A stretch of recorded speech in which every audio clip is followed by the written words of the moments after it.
You're listening to American Medicine Today, presented by the Bonati Spine Institute, featuring the internationally acclaimed inventor of the Bonati spine procedures, Alfred Bonati, MD. Once again, here are Dr. Bonati and your host, Kimberly Brumell. Thank you for joining us on American Medicine Today. I'm Kimberly Brumell, joined by Ethan Euchre. Glad to be here. And Jeff Wagstaff. Thanks for having me, Kimberly.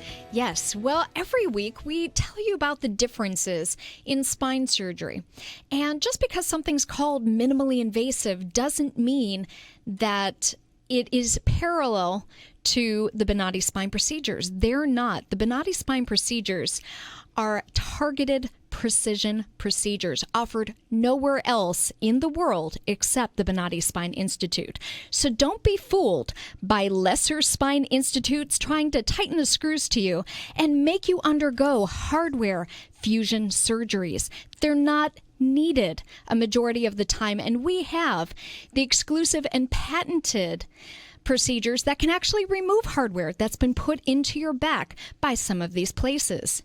With that said, we have an exciting show lined up. We're going to speak with Dr. Joseph Fins, author of Rights Come to Mind, Brain Injury, Ethics, and the Struggle for Consciousness, which deals with ethical dilemmas that many families face when one of their loved ones ends up in a coma. And obviously there's a pretty good tie-in here in the Tampa Bay area with the Terry Schiavo case and things like that. That was such a sad story. Yes, it was. Yeah. And then we'll also talk with critically acclaimed filmmaker Chris Bell, whose latest documentary, Prescription Thugs, shines a light on Big Pharma and the staggering levels of prescription drug addiction in this country. And then, of course, you'll hear what's new in American medicine today. But up first, in today's Back to Life segment, we will talk to a patient of the Bonati Spine Institute who went from living a life that was restricted by pain and discomfort through their journey of finding the Bonati Spine Institute and are now living pain-free. It is my pleasure to introduce to the program, calling in from Lakeland, Florida, is Debbie Onesco. Thank you for joining us.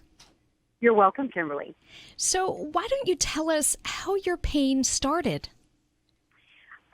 It started gradually, many, many years ago. I think probably a good 20 years ago. It's one of those things that you're not real sure. It just kind of keeps creeping up on you day to day. You continue to do your life as we know it as normal, but each day or weeks down the road you find yourself doing a little bit less because it is getting more painful and stuff like that. Right. So, it was a gradual thing for me, but in the last couple of years it got to where it just was all consuming in my life. I got to where I couldn't do housework. My one major thing, I couldn't pick up my grandbabies and my great-grandbabies anymore. And that was so hard when they're running at you and, throwing their little arms out at you and saying, Grammy, pick me up. I need a kiss or something. And it's heartbreaking. I have to say, no, wait, Grammy will bend down and Grammy will give you a big hug and a kiss and stuff like that. So I noticed that probably the most, and it was the most heart-wrenching for me. And Debbie, where was your pain, just so people can visualize whereabouts on your back? My pain was the L4 and L5, down by the lower back. Lower back part of it, yes. And it got into the sciatic nerve, the more that the two kind of fused together, it started compressing the sciatic nerve. And then slowly that in itself started giving me pain. And, I'd start rubbing my back, and then I'd start rubbing a little bit lower, and people would say, well, where does it hurt? And I'd say, well, it's really a lot lower, kind of, and it's going down my leg now. And it got to where it just kind of kept creeping on, going down my leg, and then it'd get further down to my knee, and then finally got all the way down to my foot. And I couldn't, when I'd walk, I was in pain 24/7. I could relieve it to some degree. I would go to my doctors and they'd want to give me these hard narcotic drugs, and I said no. I just don't want to do those right now. I'm gonna just stay with over the counter. So I think I probably own either Tylenol or Aleve company for all that I paid them over the years with the over the counter tablets and stuff, and then I bought creams that had different promises of pain relief and stuff like that. But they worked for a little bit, and then as the pain got worse and kept getting harder and harder for me to get up and do things and stuff. Those all stopped doing it. So I got to a point where I really had forced myself into a box. I couldn't do anything but seek help. Right. And so I sought out a lot of different conservative methods? People that had back surgery. I watched TV. I did some internet searching. Sure. I tried to do my due diligence in all different areas, trying to figure out what the best approach and avenue was for me, with the least downtime, the least therapy time on the other end of it and stuff like that. And I kept going back to Dr. Minotti. I kept thinking, this is supposed to be kind of the less of the invasion, the smaller incision. I can go home the next day. Sure. Actually, you get up and you go home. If I had lived within 30 minutes of the surgical center, but I didn't. So I had to go to a hotel room and stay the night. But that in itself worked wonderful. The clinic, gave us the place to stay, Right. Helped make the arrangements and everything. And so, I just kept talking and with my husband and my family, and they all said, why not check them out first before you go to a doctor that's going to, cut you open, a big incision, do all this kind of thing, and then have a lot of surgery. So, Correct. And then when I had heard and saw the commercial for Dr. Bonatti, and that he actually invented this Yes. procedure, and then he invented and holds all the patents to the instruments that also are used in this procedure, I thought to myself, this man, he knows and does everything that's involved. He Debbie, handles it from start to finish. It'd be like buying a phone from Alexander Graham Bell. You know what I mean? Yeah, good analogy. Like that's really what it'd be like. It's a great analogy. This is almost a no-brainer. Go to the man that holds the first one to do it 30 years ago, and he's still in business. Correct. I mean, that in itself gave me confidence to say, wow, this man still is caring, concerned, and wants to continue to help people that have reached a point of almost no return. You get to a point where you think, oh my God, I just can't get up and go another day. Right. And you think, well, I have to, that Right. there's really not an option. You have your family, you have friends, and, you have your spouse and your loved ones. So you have to keep going. And, That's what life Dr. is Bonatti good. lives for. Mm-hmm. To know that that Dr. Bonatti is able to bring relief to the people that need it. That's what makes him go every day. That's why he laughs and he says, I will die with my boots on. He means his surgical boots. And I truly believe that, because Yes. when I met Dr. Bonatti, and I was one of the lucky patients that I actually got to have Dr. Bonatti as my surgeon. And the first time I met him, he gave me such. I think I even smiled through the pain. Right. I think I even smiled and said, I think I know I've made the right decision. He Right. comes in, he visits with you, he talks with you, he tells you exactly what he's going to do, and that he has no problem. There's nothing that he's looking at that he cannot fix. And with those simple words, that you finally got somebody that sees and cares and understands and knows the pain that you've been living with just by seeing your x-rays and your MRIs. Right. And my husband and I were just bowled over by that fact. And the other fact that we liked, too, was the fact that everything is in-house. Yes. The MRIs, the x-rays, the blood work, everything is done right there. It's Debbie, speaking I of... call it one-stop shop. It's Yes. there. It's a comprehensive facility. Debbie, speaking of the Bonatti Institute, tell us a little bit about your experience there and how surgery went, and maybe a little bit about your recovery. I'll do that. Going there the first time was about an hour and a half drive, which is not bad. And when we pulled up in front of it, it was very impressive. And I'm thinking, yes, this is, because you can see commercials and, Right. you can always trust pictures on TV or pictures in books or pamphlets or whatever. Correct. But when we drove up there and this big, huge complex was there, and from the minute we went in, people greeted us and asked how they could help us. And we said we had an appointment. And then we Right. sat with I don't know A exactly patient what advocate? we called her. Yes, the Right. one that was going to do the first initial evaluation. Correct. She talked with me. She made me walk. She made me bend. She made me do Oh, all the kinds- nurse practitioner. Yes, yes. Yes, Mhm. yes. She took hours with me, and I kept looking at my husband thinking, Right. gosh, there's no time limit here. Yeah. You know, because a lot of times you go and they'll say, okay, we've got 30 minutes. Let's talk, get in, and get out. Debbie, I How- want to interrupt you for just a second. I'm sorry. At the Bonati Institute, there is no time limit. But on the air, we're about a minute and a half away from a break. So I have to ask Yes, you, sir. during the surgery, do you remember watching conscious IV Oh, sedation? yes, I did. I was very conscious, the first one, and Mm-hmm. and I watched it. And being awake and telling them, yes, that, you know, my pain is being relieved, and, Mm-hmm. you know, they're going a little bit further, and then they're saying, how is your pain level?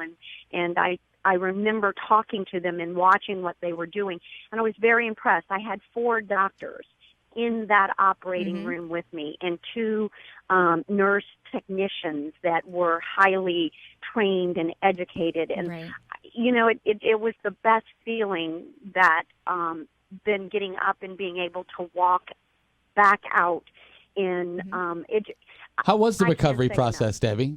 The recovery process was very good. It took a little bit longer than I thought, only thinking that in my own mind, I was maybe a little more tentative than what and even when I went back to Dr. Bonati, he said, no, you should have got up and you should have gone up the stairs. But I was a little bit more tentative than I think he would have wanted me to be. But He wants highly everyone back up recommend and walking very fast. Hey, Debbie, final question because we're up against the break. Would you feel Yes, sir. comfortable recommending the Bonati Spine Institute to friends or family that were experiencing pain like you were? Oh, sir, I recommend it every place I go. Everybody that I might talk to that comes up with you know, we visit on it and you know, that comes up, you know, they're hurting or they have somebody that they know is hurting. I say, trust me, go there. I know he can help you. Just let him look at you and give this man a try because he does what he says he's going to do. I recommend everybody. I recommended my son-in-law. Aw. And to go along with that, unfortunately, my son-in-law's insurance wouldn't work with Dr. Bonati. So Got it. that was, my son-in-law was devastated by that. But Well, we certainly want I to thank you for passing along that recommendation, and thank you for sharing your story with us. Debbie, you're welcome. I have to make one more comment. I'm sure your husband is very happy to have his wife back.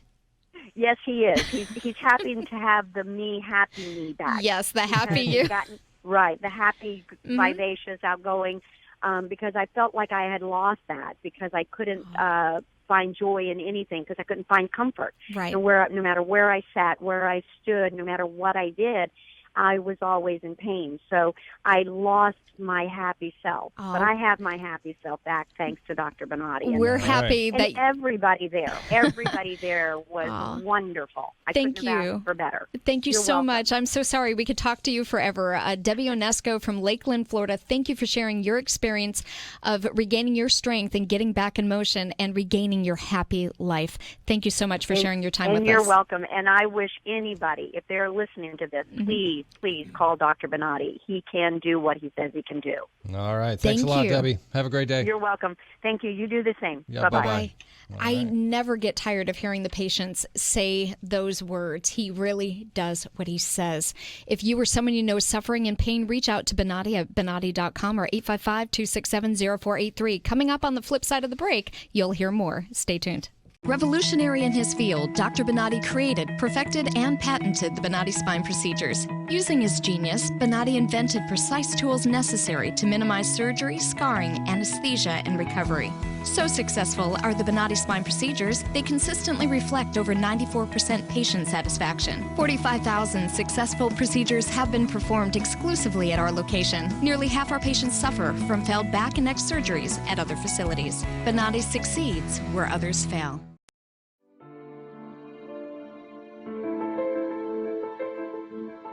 This is the first time that I am pain-free after 18 years. And it's just wonderful. I love it. Phenomenal results. No pain whatsoever. My pain is virtually gone. Nothing short of a miracle. Those surgeries gave me my life back. Already, I feel like a new person. I'm going home new. I can chase my grandbaby now, I can garden, I can cook, and I'm really thrilled. The outcome has been remarkable. I feel 100% better. It's like a miracle. It was phenomenal. It literally did change my life. I was in a wheelchair at that time, and I left here walking. Every single pain that I had when I came here is gone. I'm ready to go home and feel great. This place is great. Thank you. Everything that they said they would do, they have done, and I'm very, very satisfied and happy with those results. I knew in surgery, in fact, I told the surgeon when he relieved the pain off the nerve. The pain is gone. I'm feeling wonderful. I have no pain. I feel better than I felt in 4 years from the surgery. It was almost immediate relief. Today I am totally pain-free, which is just amazing. It's fantastic. It definitely works. I mean, I really don't know what else to tell you. I'm happy.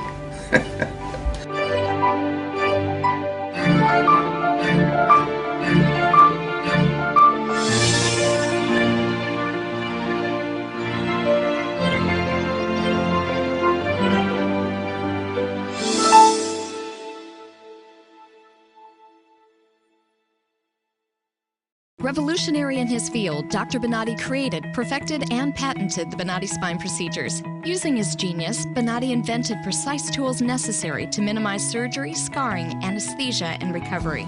So successful are the Bonati spine procedures, they consistently reflect over 94% patient satisfaction. 45,000 successful procedures have been performed exclusively at our location. Nearly half our patients suffer from failed back and neck surgeries at other facilities. Bonati succeeds where others fail. You're listening to American Medicine Today, presented by the Bonati Spine Institute, featuring the internationally acclaimed inventor of the Bonati spine procedures, Alfred Bonati, MD. Once again, here are Dr. Bonati and your host, Kimberly Brumell. Thank you for listening to American Medicine Today. I'm Kimberly Brumell, joined by Ethan Euchre. Glad to be here. Jeff Wagstaff. Yes, I am. And we are here. We have Dr. Joseph Fins, Professor of Medical Ethics at Weill Cornell Medical College and author of Rights Come to Mind, Brain Injury, Ethics, and the Struggle for Consciousness. Thank you for joining us, Dr. Fins. Thanks for having me. Now, this is a very multi-layered subject here, from the right to die to the right to live to the condition of people in a vegetative state. I kind of want to just start with an own personal story.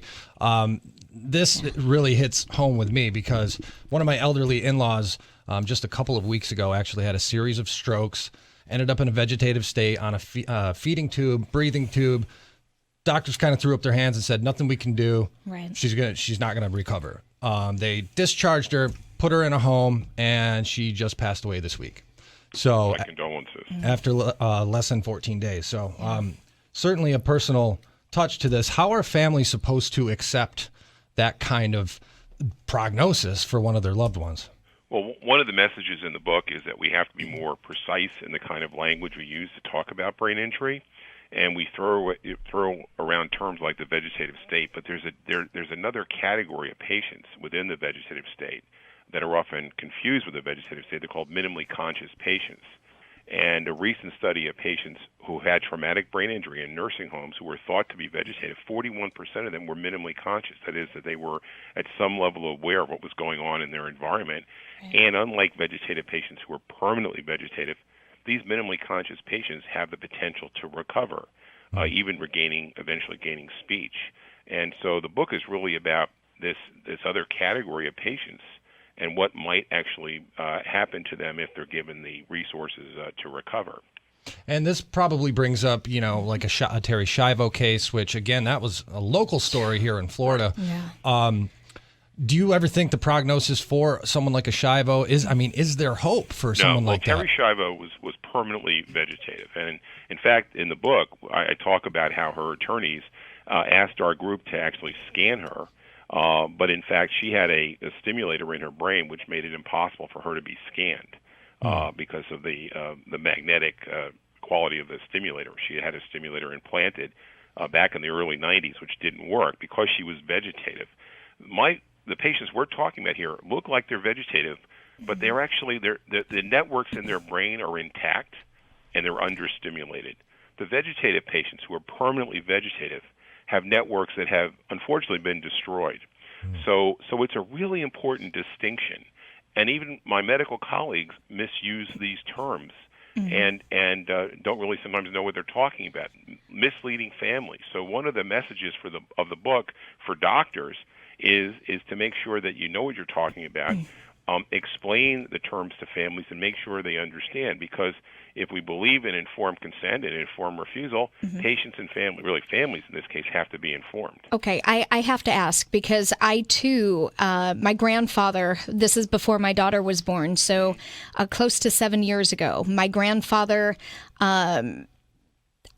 They took him out on a gurney, brought him to the hospital. They said, "Oh, you'll see him in 20 minutes." 6 hours later, we still didn't see him. When we saw him, they had previously said that he told them he was too warm and he didn't want his sheets, but yet it looked like he was non-communicative. But then when you spoke to him, he was moving some limbs. They came in and told us that he was brain dead and we should pull the plug. Whoa. So how soon is too soon, and what types of questions do you need to ask, and what types of testing do you need so that you don't just take somebody that you love off machines that can possibly help them stay alive and get them the proper care they need? Right. I think your questions, both of your stories actually, Kimberly and Ethan, point to the fact that this is not just a story for families that have someone who has brain injury, who's in a nursing home or getting rehabilitation. We're all going to have to deal with some aspect of this, and we have to empower ourselves with knowledge so that we can ask the right questions. Right. And I think that one of the issues in the book is really giving patients the opportunity to declare themselves before we make pronouncements. And there are criteria. We don't have time to get into all the medical criteria here, but there are milestones that people go through, at which point there won't be hope for recovery, which is also important for families to know. But for me, it's really, writing people off who may have the potential for recovery, especially young people who've had traumatic brain injury, and all the talk about concussion. That first concussion goes unnoticed. The second concussion can result in very serious brain injury. So this book is also about the sequela of concussion. So this is a story that goes all the way from the athletic field to the older person who has a fall. And we have to empower ourselves with information as patients and as consumers. Dr. Finn, so many times as families, when we're told there's no hope, and we've all read the stories where families, they don't give up. They will continue to be there. They'll communicate. They'll bring in the kids. They'll sing. They'll celebrate birthdays. And then lo and behold, we learn that 6 months, a year, 18 months into this, they were minimally conscious, as you had said earlier. They come back, and then they can tell you all of that interaction they had with their family. But how do you know the difference? Well, there are tests that doctors and neuropsychologists can do at the bedside. The problem with the minimally conscious state is that on any given day they're not going to respond. So you have to have, like, one of the things, Kimberly, you really need to do is make sure they're evaluated over multiple days, over multiple occasions, at different times of the day, because the behaviors fluctuate.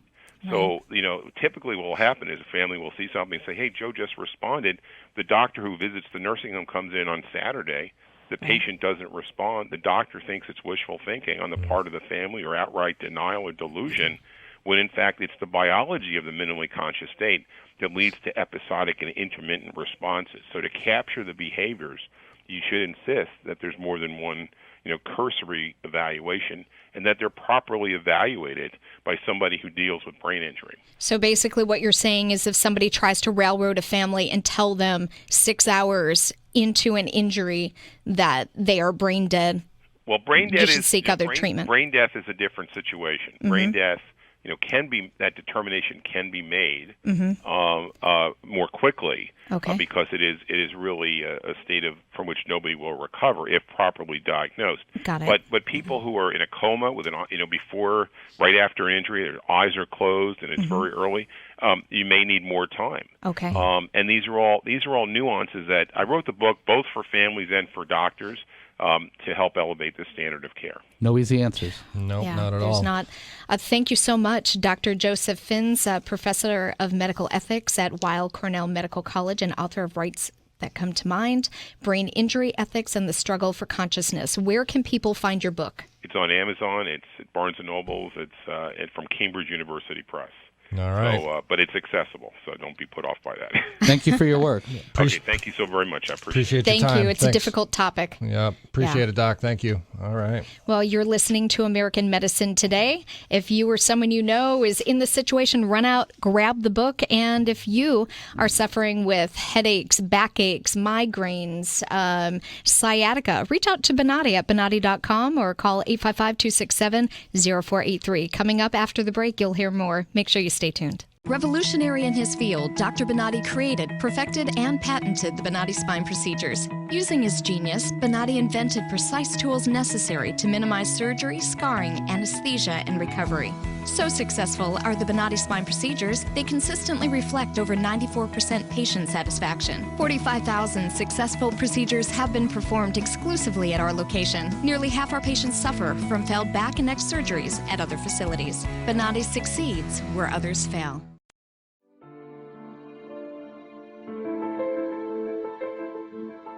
This is the first time that I am pain-free after 18 years. And it's just wonderful. I love it. Phenomenal results. No pain whatsoever. My pain is virtually gone. Nothing short of a miracle. Those surgeries gave me my life back. Already, I feel like a new person. I'm going home new. I can chase my grandbaby now, I can garden, I can cook, and I'm really thrilled. The outcome's been remarkable. I feel 100% better. It's like a miracle. It was phenomenal. It literally did change my life. I was in a wheelchair at that time, and I left here walking. Every single pain that I had when I came here is gone. I'm ready to go home and feel great. This place is great. Thank you. Everything that they said they would do, they have done, and I'm very, very satisfied and happy with those results. I knew in surgery, in fact, I told the surgeon when he relieved the pain off the nerve. The pain is gone. I'm feeling wonderful. I have no pain. I feel better than I felt in 4 years from the surgery. It was almost immediate relief. Today I am totally pain-free, which is just amazing. It's fantastic. It definitely works. I mean, I really don't know what else to tell you. I'm happy.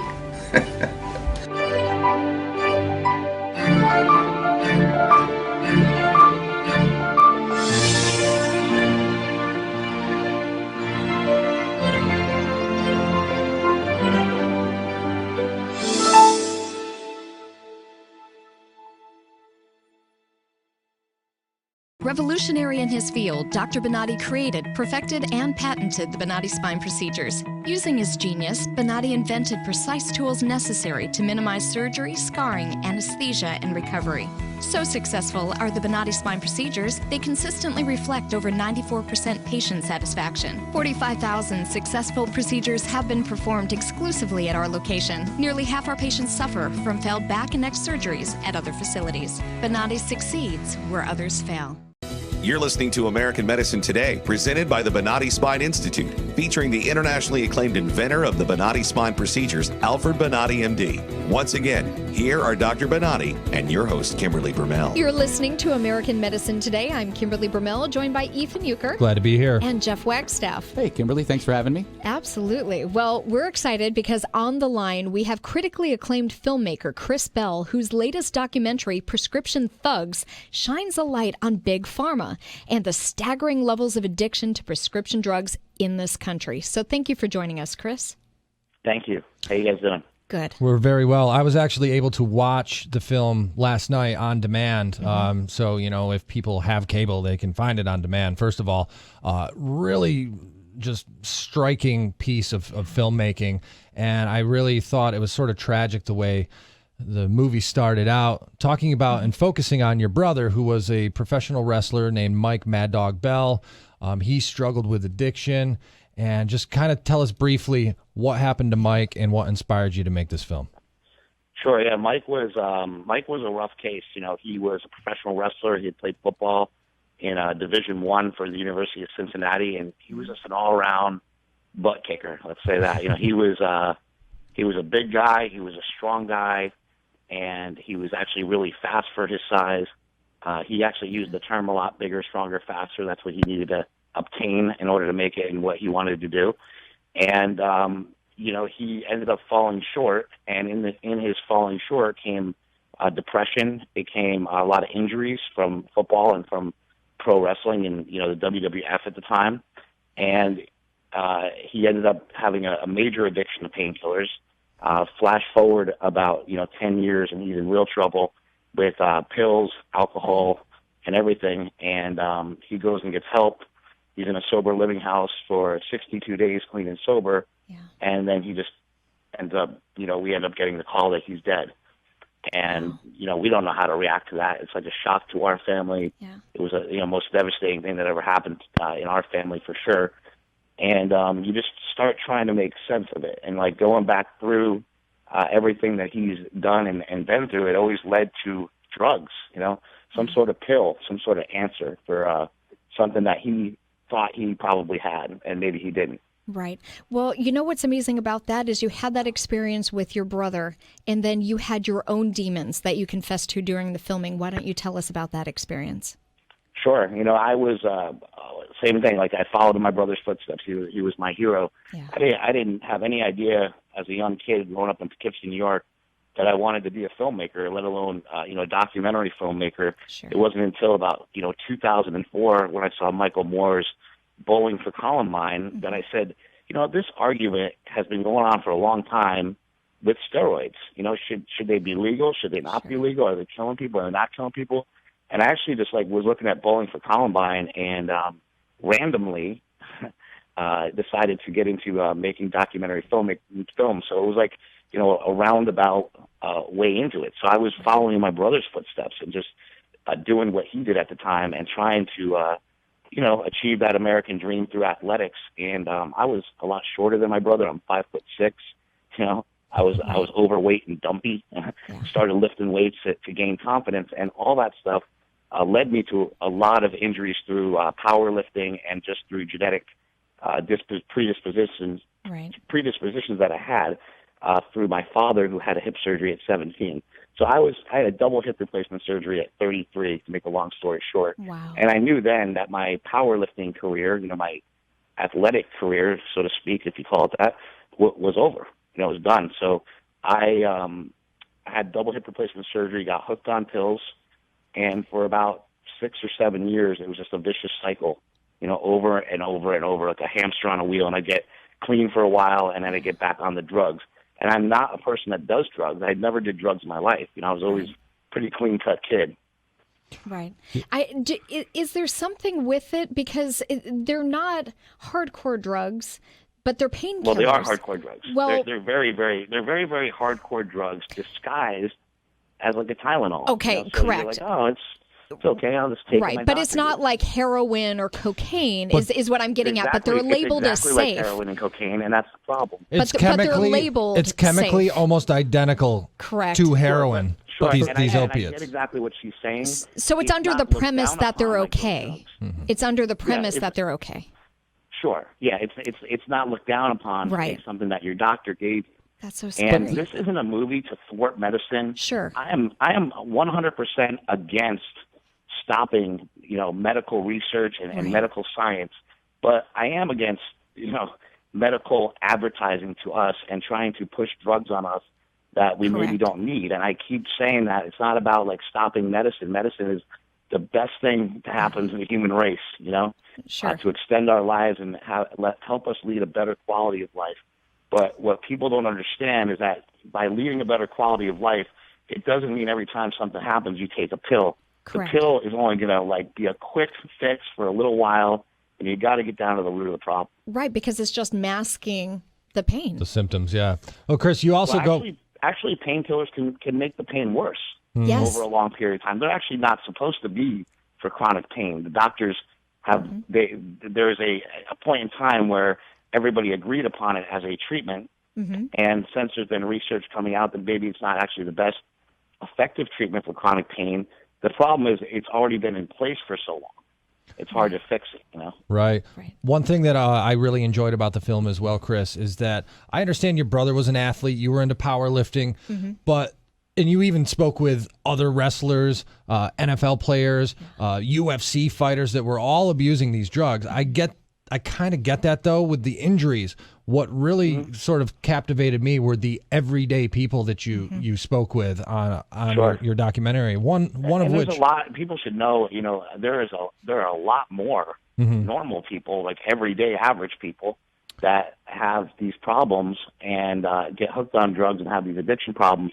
The athletes are the world that I come from. So to make a movie that actually organically made sense to me, it was like I just went to the people I knew that had the same problem that I did, and I were friends with my brother and stuff. And that's where we start, and then we go broader into people that I've met along the way. And it's really interesting to see a housewife with 4 kids, and she has a set of twins running around like crazy, and she couldn't keep up with them, so she started stealing their Adderall. And to watch that unfold, and it goes into the point where she's telling her kids, well, you don't actually have ADHD. It's actually overprescribed medication, and you shouldn't be taking this. So she could take them. Feel funny, and she's the one taking it. Yeah. And then another one, Chris, was a 15-year-old kid who broke his femur in some sort of accident. He didn't really get into that, but he broke his femur, ended up hooked on painkillers at such a young age. It's just mind-blowing that this is happening all around, including the young kids. Yeah, sure. And that kid, Cody, he suffered, I think a compound fracture in his leg. Right. And I think it was a skiing accident, maybe something like that, maybe a car accident. It was some sort of accident, obviously.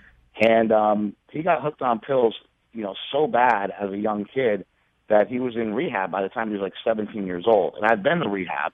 And I have to say that most of the kids in rehab are like him. They're young. Right. It's scary. Unreal. Go ahead. Chris, I've spent all of my adult life in the radio and music industry, and have experienced, not personally, but I have witnessed a lot of addiction in this industry. We sure and have. what people don't understand is that when people are grabbed by these opiates, somehow they'll go from a street drug to a hydrocodone or something of that nature that is so much more powerful, so much more potent, and so much easier to get.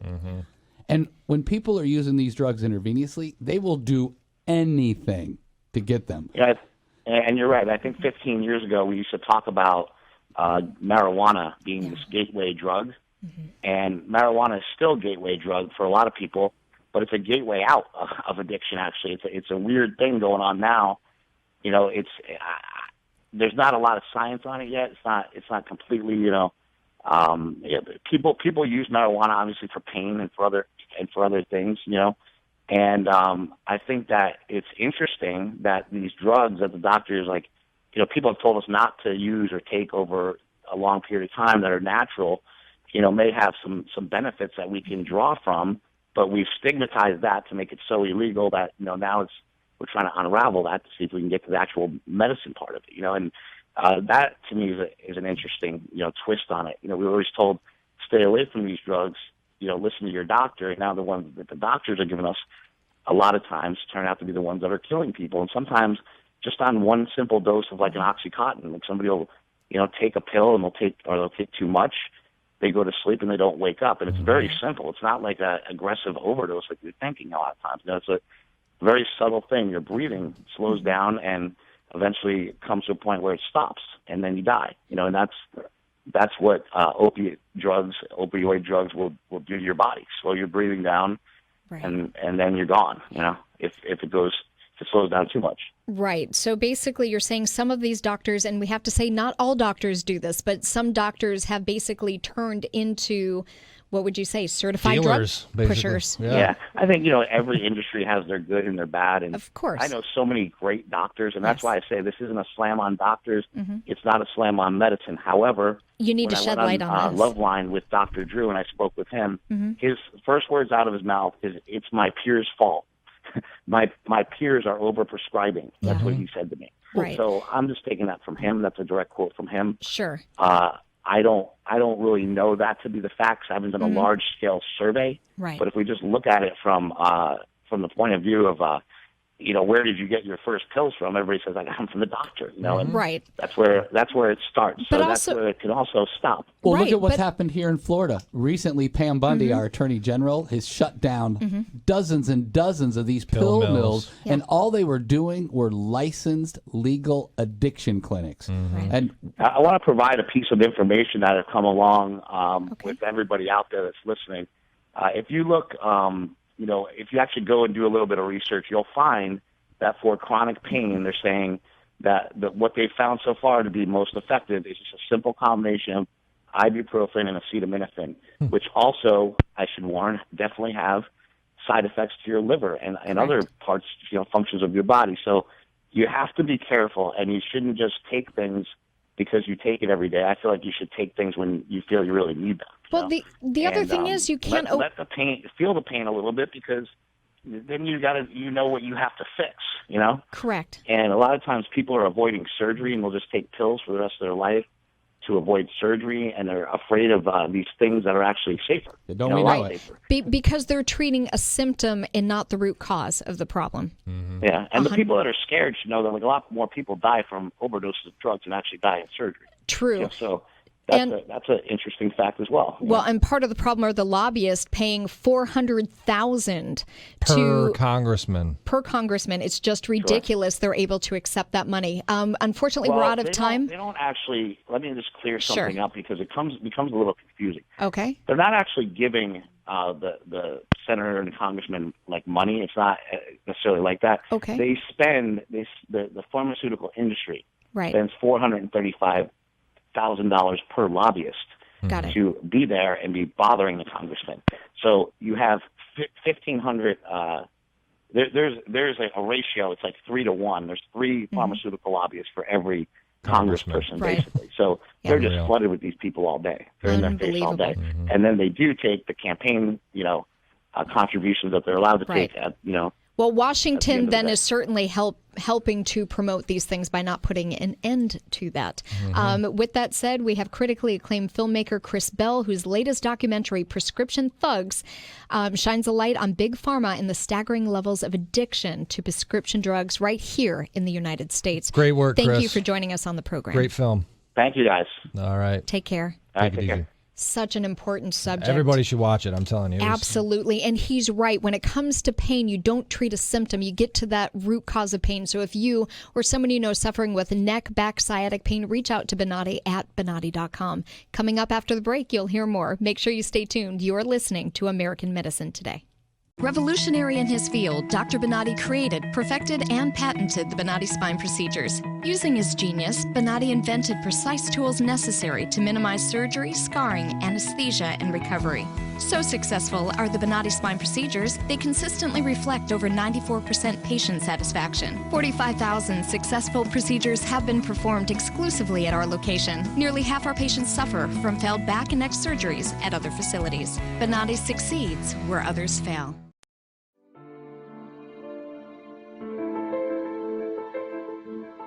This is the first time that I am pain-free after 18 years. And it's just wonderful. I love it. Phenomenal results. No pain whatsoever. My pain is virtually gone. Nothing short of a miracle. Those surgeries gave me my life back. Already, I feel like a new person. I'm going home new. I can chase my grandbaby now. I can garden. I can cook. And I'm really thrilled. The outcome's been remarkable. I feel 100% better. It's like a miracle. It was phenomenal. It literally did change my life. I was in a wheelchair at that time, and I left here walking. Every single pain that I had when I came here is gone. I'm ready to go home and feel great. This place is great. Thank you. Everything that they said they would do, they have done, and I'm very, very satisfied and happy with those results. I knew in surgery, in fact, I told the surgeon when he relieved the pain off the nerve. The pain is gone. I'm feeling wonderful. I have no pain. I feel better than I felt in 4 years from the surgery. It was almost immediate relief. Today I am totally pain-free, which is just amazing. It's fantastic. It definitely works. I mean, I really don't know what else to tell you. I'm happy.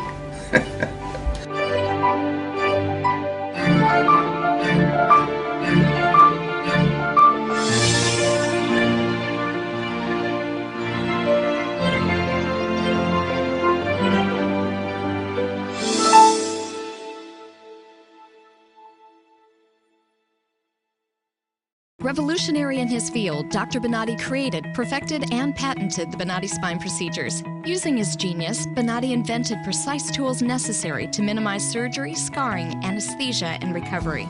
So successful are the Bonati spine procedures, they consistently reflect over 94% patient satisfaction. 45,000 successful procedures have been performed exclusively at our location. Nearly half our patients suffer from failed back and neck surgeries at other facilities. Bonati succeeds where others fail. You're listening to American Medicine Today, presented by the Bonati Spine Institute, featuring the internationally acclaimed inventor of the Bonati spine procedures, Alfred Bonati, MD. Once again, here are Dr. Bonati and your host, Kimberly Brumell. Thank you for joining us on American Medicine Today. I'm Kimberly Brumell, joined by Ethan Euchre. Glad to be here. Junior Mint Jeff Wagstaff. Thanks for having me. And world-renowned orthopedic surgeon Dr. Alfred Bonati of the Bonati Spine Institute. I'm here. All right. Well, it's time. Let's look at what's new in medicine today, featuring Alfred Bonati, MD. What's going on, Doc? Government interference, right? I don't know yet. You don't know yet? The government interfering with everything is what's going on. Well, the real, what is really curious is that the people never understand that every time that the government interfere, the result of the interference is a disaster. And it is because the people who is in charge of that interference usually they don't have vision. Okay. They don't have really, they are not well instructed in what they are doing. And the only thing that they are looking is how to obtain votes to maintain the position that they have. And they don't care of the results. The government interference in healthcare is today the cause of the excessive costs.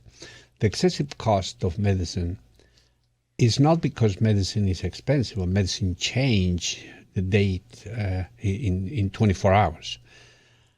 But in 24 hours, you have an increase of 300% of the cost of the healthcare. Now, people still think, I don't know where they have these ideas that they are so radical and so retrograde that they still think healthcare is a product that should be delivered to the person who was born, the same like food. The major trouble with this is when you start to think that the healthcare comes in a package that is going to be paid by society, you are going to have a healthcare that is not going to be a healthcare. It's going to be a bad healthcare. Sure. The proof of that one is what's happening today. The cost, the people who are supposed to be helped by Obamacare, the people that they brag so much that they are going to help, is the people who are suffering today of the repercussions of a totally ill type of a product with no common sense, and they are destroying the amount of private practices.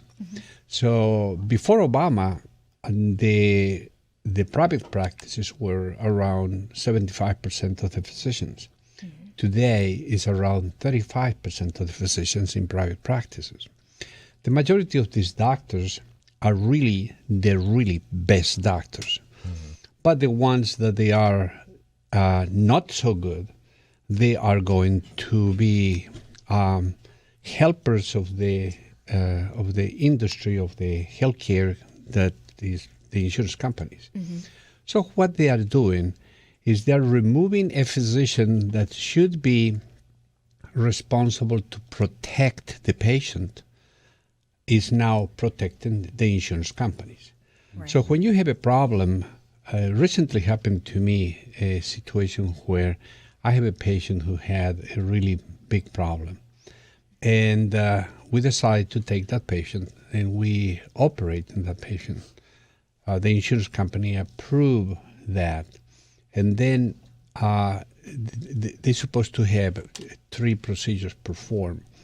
And in the second procedure, this patient started to have problems with the insurance companies that they didn't approve. the necessity of that service is sometimes crucial.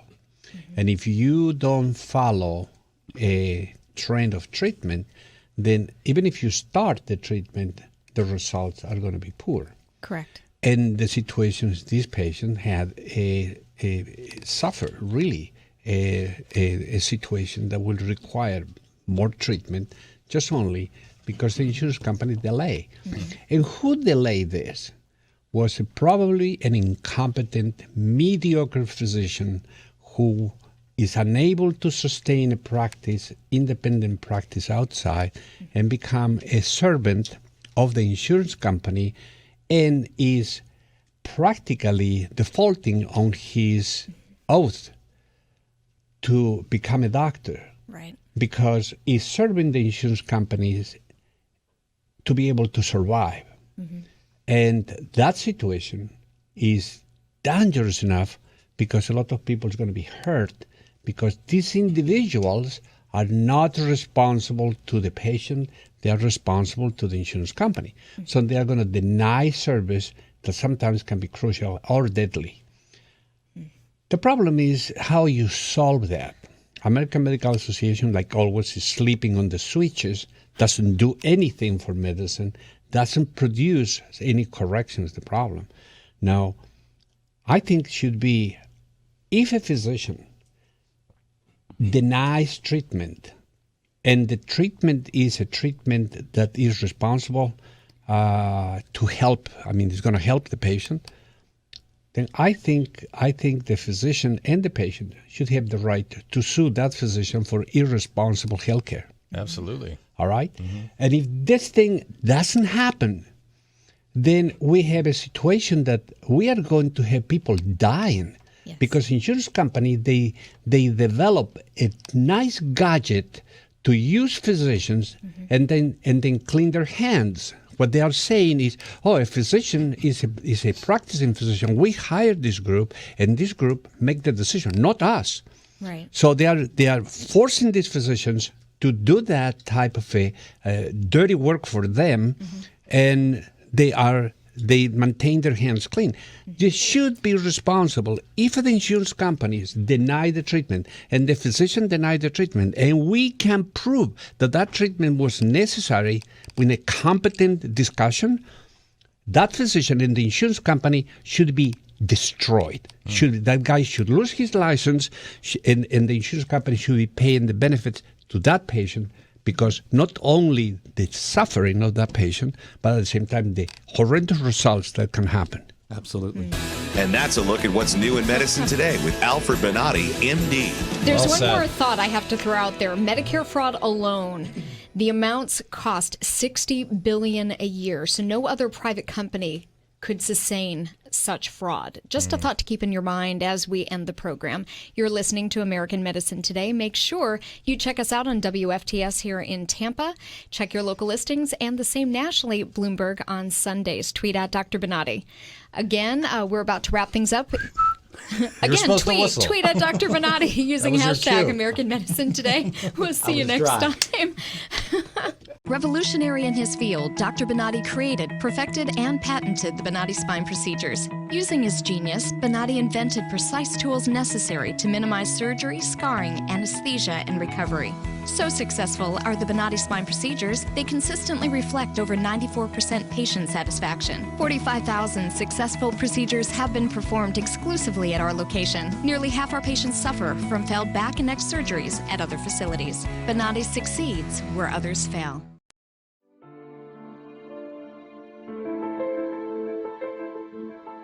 This is the first time that I am pain-free after 18 years. And it's just wonderful. I love it. Phenomenal results. No pain whatsoever. My pain is virtually gone. Nothing short of a miracle. Those surgeries gave me my life back. Already, I feel like a new person. I'm going home new. I can chase my grandbaby now. I can garden. I can cook. And I'm really thrilled. The outcome has been remarkable. I feel 100% better. It's like a miracle. It was phenomenal. It literally did change my life. I was in a wheelchair at that time, and I left here walking. Every single pain that I had when I came here is gone. I'm ready to go home and feel great. This place is great. Thank you. Everything that they said they would do, they have done, and I'm very, very satisfied and happy with those results. I knew in surgery, in fact, I told the surgeon when he relieved the pain off the nerve. The pain is gone. I'm feeling wonderful. I have no pain. I feel better than I felt in 4 years from the surgery. It was almost immediate relief. Today I am totally pain-free, which is just amazing. It's fantastic. It definitely works. I mean, I really don't know what else to tell you. I'm happy.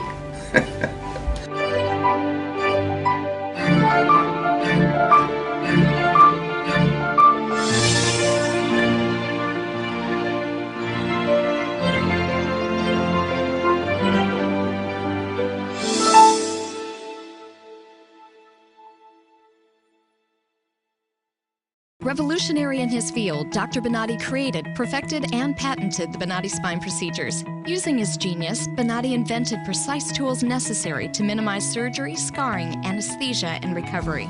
So successful are the Bonati spine procedures, they consistently reflect over 94% patient satisfaction. 45,000 successful procedures have been performed exclusively at our location. Nearly half our patients suffer from failed back and neck surgeries at other facilities. Bonati succeeds where others fail.